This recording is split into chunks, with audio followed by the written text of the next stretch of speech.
지금 엄청 경제 상황이 안 좋아졌어요. 내 월급만 안 올라. 다 오른대요. 지금 여기에 대해서 공감 좀 하시나요? 네, 우리가 버는 거는 한정적인데 물가가 막 오르고 그러다 보니까 우리 소비자들이요 점점 돈을 안 쓰기 시작해요. 그러면서 양극화가 생기기 시작해요. 평균 실종이라고 해서 평균 가격이 없어지고 있대요. 원래는 소비가 원활할 때는요 고가가 있고 저가가 있으면 중간 거를 선택하면 그래도 손해보지 않고 내가 합리적인 쇼핑을 했어 라고 생각을 한대요. 그런데 지금 이렇게 경기 침체가 오고 소비가 위축이 되면 어떻게 해서든 가성비의 제품을 사려고 한다는 거죠. 런치플레이션이라는 말 들어보셨어요? 사람들이요 점심값을 아끼기 위해서 점심을 소비하지 않고 집에서 이제 도시락을 싸오는 거예요. 그리고 또 편의점 3사 매출이요 대형마트를 넘어선 거 알고 계세요? 이제는 편의점에서 소비를 하는 사람들이 많아진 거예요.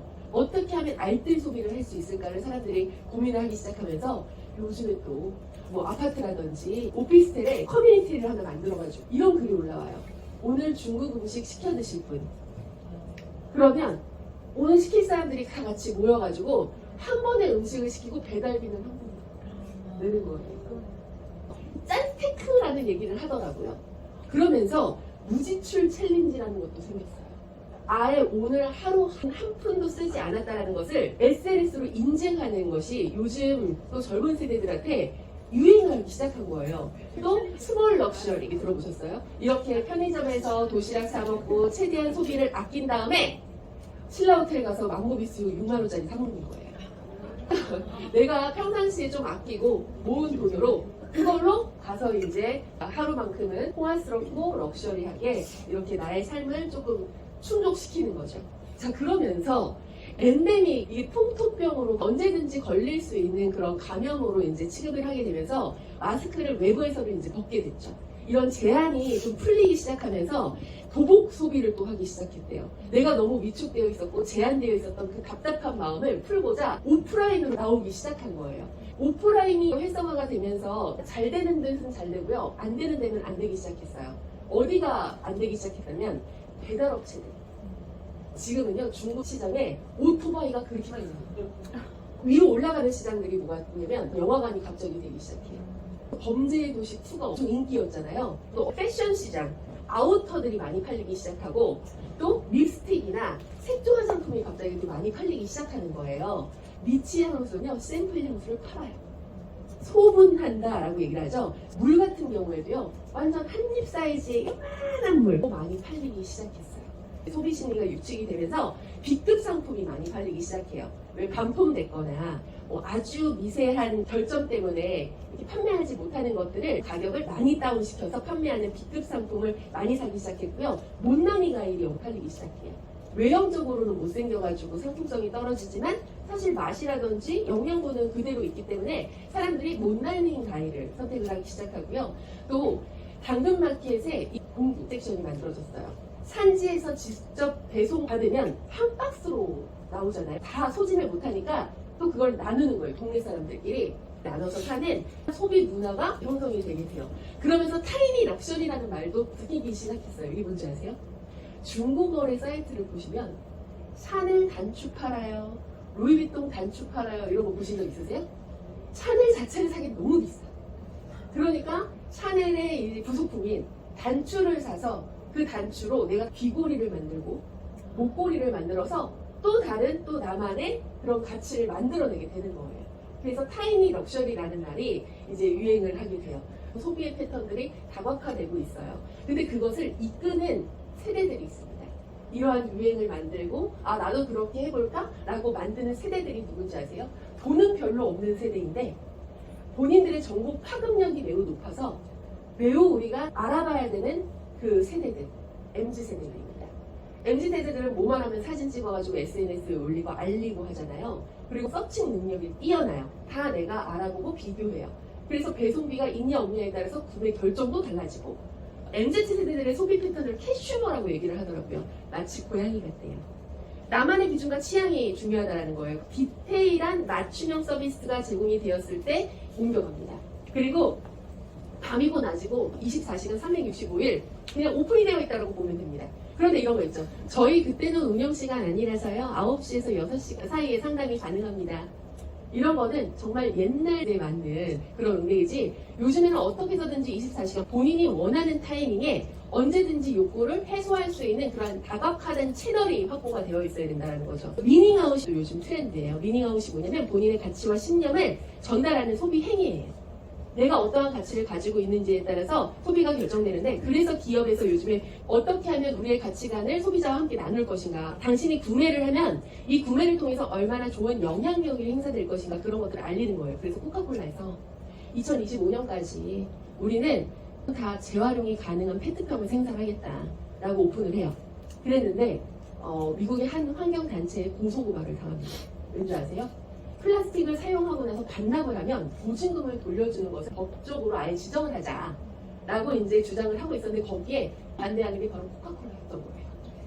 본인들은 사회적 활동을 한다, 우리는 환경을 생각한다라고 오픈을 했지만 뒤에서는 그렇게 하는 것을 막고 있었던 거예요. 왜냐? 플라스틱을 재사용하는 것보다 새로 생산하는 게 훨씬 더 가격이 저렴해요. 그런데 재사용을 하게 되면 본인들의 비용이 훨씬 더 올라가는 거예요. 환경단체에서 이것은 소비자를 기만하는 행위다 라고 하면서 고소를 했습니다. 그래서 사람들은 이제는 본인의 신념과 가치를 소비로 인해서 알리고 싶어 한다.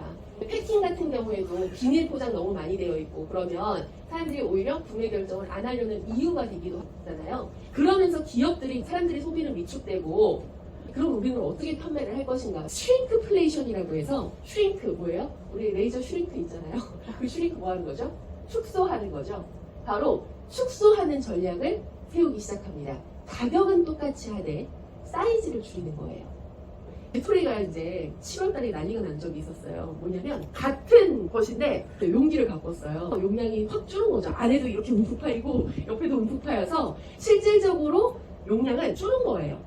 그런데 가격이 똑같아요. 그래서 그걸 가지고 이제 기사화를 한 거예요. 그랬더니 이쪽에서 다 너네 편의를 위해서다. 이거 원래 거는 뚱뚱해가지고 손으로 잡기 어려운데 이거 이제 굴곡을 만들어가지고 너네를 편리하게 해주기 위해서 그렇게 바꾼 거다. 그러니까 그러면 왜 가격은 그대로냐? 라고 하니까 뭐라고 하는지 아세요? 이렇게 라인이 생긴 곡선의 페트병이 더 비싸.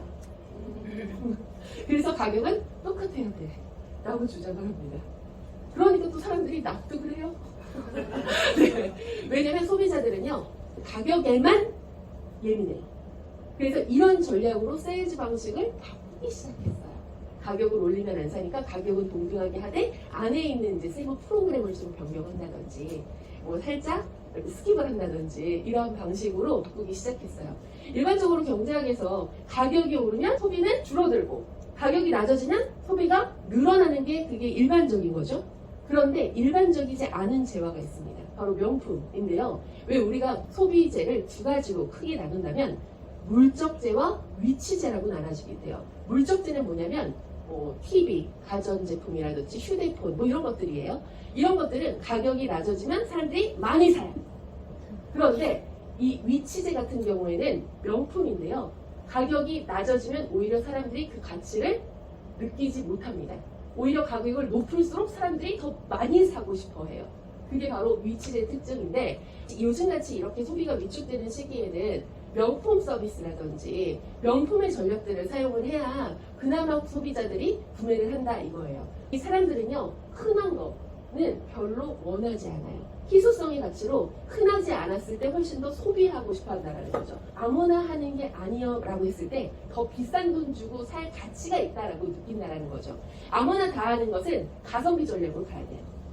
그런데 아무나 하는 거 아니에요 라고 했을 때는 오히려 고급화 전략이 훨씬 더 잘 먹힌다라고 이야기를 할 수 있을 것 같아요. 이러한 전략적 대응을 통해서 소비자의 소비를 이끄는 행위를 한 최초 할부 제도를 만든 기업이 있습니다. 바로 싱어사예요. 싱어사가 뭐 하는 데냐면 재봉틀 회사예요. 옛날에 18세기 같은 경우는 한 땀 한 땀 다 바느질을 했단 말이죠. 그런데 재봉틀이라는 것이 발명이 되고 이것을 이제 세일즈를 하려고 하니까 너무 비싼 거예요, 재봉틀이. 그래서 이 싱어사에서 도입한 제도가 바로 그거예요. 먼저 1불 내, 그리고 일주일마다 1불씩 내가 사용하면서. 그게 바로 세계 최초 활불 제도가 이제 시작된 거예요. 그리고 또 최초의 연예인 마케팅을 하기 시작합니다. 그때 당시에 귀족들이라든지 장관 부인들한테는 이 제품을 50% 할인된 가격으로 그냥 줘요. 그 대신 알리게 합니다. 이거 사용하고 얼마나 편했는지 이런 것들을 사람들에게 널리 알려주는 역할을 하는 대신 50% 할인해줄게 라고 하면서 뿌려요.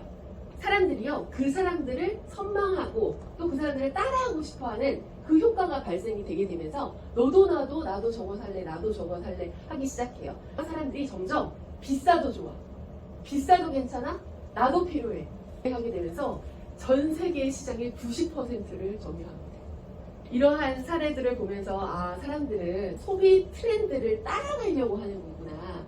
많은 사람들이 다양한 소비 패턴을 가지고 있지만 큰 트렌드 안에서 사람들이 속해 있고 싶어 한다는 거예요. 우리나라 사람들은요, 내가 극도로 다른 사람과 별도로 떨어져서 뭔가 안 하고 있거나 너무 특별하게 튀는 것을 선호하지 않습니다. 웬만하면 그 무리 속에 들어가 있고 싶어 하는 거예요. 그래서 왜 우리 막 김밥 패션이라고 해가지고 검정색 패딩, 롱패딩 입었을 때 다 애들 롱패딩 입고 돌아다니고 뭐 하면 뭐 다 금화방 들고 다니고 이러한 유행 문화가 우리나라에 많이 자리 잡혀 있잖아요. 그러한 것도 다 심리적인 작용이 되어 있다라고 볼 수가 있어요. 그래서 사람들은 이제 가치를 소비하기 시작했대요. 그 안에 스토리를 보기 시작한 거예요. 근데 중고하고 빈티지는 다른 거 아세요? 중고는 그냥 중고예요. 누가 사용했던 새 상품이 아닌 상품을 중고라고 하죠. 그런데 빈티지는 다른 거예요. 빈티지는 스토리와 역사를 가지고 있습니다. 그래서 빈티지 제품은 비싸요. 바로 가치는 스토리가 있습니다. 한 케이스를 봤더니요, 시계였는데 200~300만 원짜리 빈티지 시계를 사서 이 시계를 샀던 사람을 추적하기 시작해요. 엄청 옛날에 유명한 작가가 착용했던 시계였던 거예요. 그것을 히스토리를 찾아가지고 프리미엄을 붙여가지고 1000만 원 넘게 팔았어요. 사람들은요, 스토리를 산다. 우리의 상품에 이야기가 있고 의미가 담겨 있으면요, 사람들은 그것에 가치가 있다라고 느끼게 되면서 돈을 지불한다라고 하는 거예요. 그래서 여러 가지 효과들이 이제 사람들의 소비 심리를 자극하게 되는데요. 파노플리 효과라고 해서 명품을 소유하면, 내가 좋은 상품, 고가의 상품을 사용하면 내가 마치 그쪽의 사회적 지위를 가지고 있다라고 생각을 하는 거예요. 베블론 효과라고 해서 과시욕이나 허영심으로 인해서 비싸면 비쌀수록 좋다라고 생각을 한대요.